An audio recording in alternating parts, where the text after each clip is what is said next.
Hi there. Here's an attempt to recreate a popular dish seen in most Chinese restaurants, even though it's actually American in origin.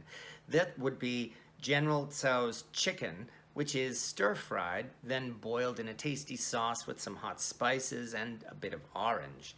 Like many so-called Chinese takeout dishes, this actually does not come from China. And even though General Tso really did exist, folks over in the Hunan area of China have rarely heard of this dish, and no one seems to know why it's named after General Tso.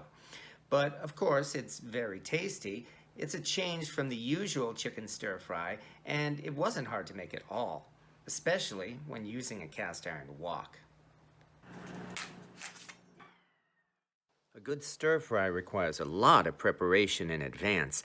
That way, the ingredients can be ready to toss into the hot wok in an instant, and you don't have to spend time chopping up these ingredients while the food is already in the pan. You can make any kind of side dish to go with the chicken, of course, and these broccoli pieces and mushrooms are optional. All we need here are chopped onion and ginger, plus some green onions. One unique part of General Tso's chicken is the orange flavor, which is easy to make by zesting an orange. We prepare a coating for the chicken simply by beating an egg and mixing it with the chicken, then adding salt and white pepper, plus a little sugar to give it a sweet aftertaste.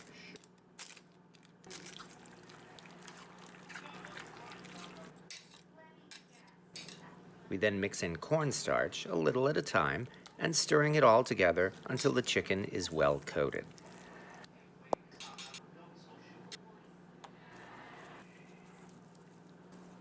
Then we let it marinate while we get out the star of this stir fry, a heavy cast iron wok. This is different from an Asian-made wok, and in order to get this wok hot enough to stir fry, we place it in the oven and heat the oven as high as it can go. While the wok is heating up, I find it very convenient to separate the prepared ingredients into bowls so we can just toss them into the wok and make the stir fry very fast. Here we have 3 separate dishes, one with the ingredients for the sauce, another with some sugar, and a third with the liquid used in the sauce. For this dish, that's a combination of rice vinegar, sesame oil, and soy sauce. Now, most stir fries, you just, throw everything together in the pan just like that. Oh yeah, typical. And there's nothing wrong with that. And once the wok is good and hot, it's time to have some fun and make a stir fry.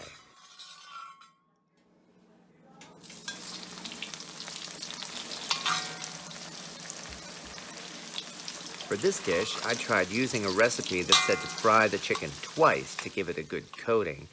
This actually made the chicken more crisp and crunchy than the chicken you get with a Chinese takeout, but I doubt many people would complain about crispy fried chicken.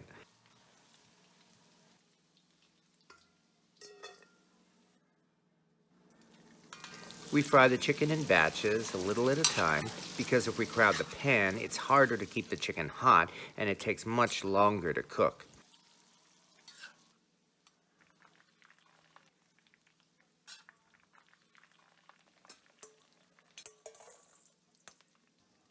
And then the chicken goes in for a second fry.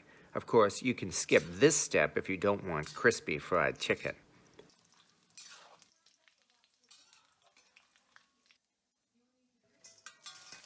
After the chicken is done, we can prepare the broccoli and mushrooms. It only takes a few minutes to fry the broccoli in the hot oil.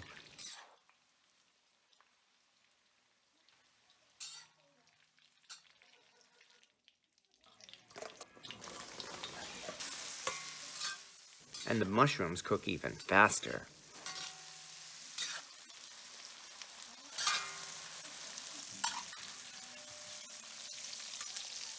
Then we set our vegetables aside and prepare the sweet, spicy sauce for the chicken. This is where we toss in our prepared bowls of ingredients, and we can see that all that prep work was worth the effort.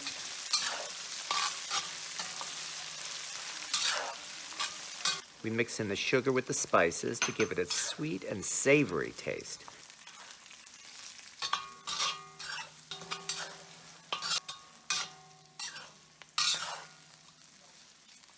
Then finally, we stir in the liquid and cook it into a thick, bubbling sauce.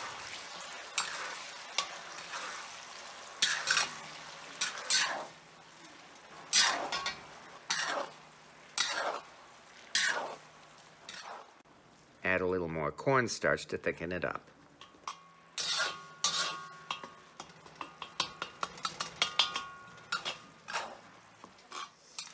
Finally, we add the cooked chicken and mix it all together to coat the chicken with the sauce.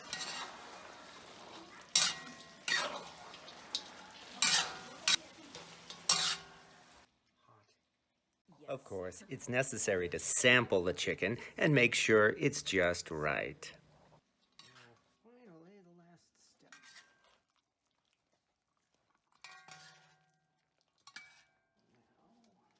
And now we sprinkle the chicken with some sesame seeds.